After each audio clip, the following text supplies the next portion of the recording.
In this video, I'll show you how to avoid Facebook scams using your phone.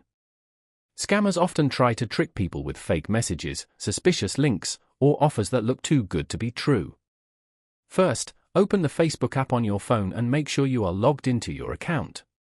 When browsing your feed or checking messages, be careful with posts or messages that promise free money, prizes, or urgent requests. Avoid tapping on suspicious links, especially if they come from unknown accounts. If you receive a message asking for personal information such as your password, verification code, or payment details, do not respond because Facebook will never ask for sensitive information through messages. It is also important to check the profile of the person sending the message. Tap on their name and look at their profile details to see if it appears real. Many scam accounts have very few posts, little information, or recently created profiles.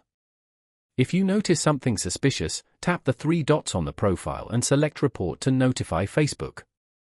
You should also enable security features like two-factor authentication in your account settings to protect your account from unauthorized access. Staying cautious and checking links carefully can help you avoid most scams.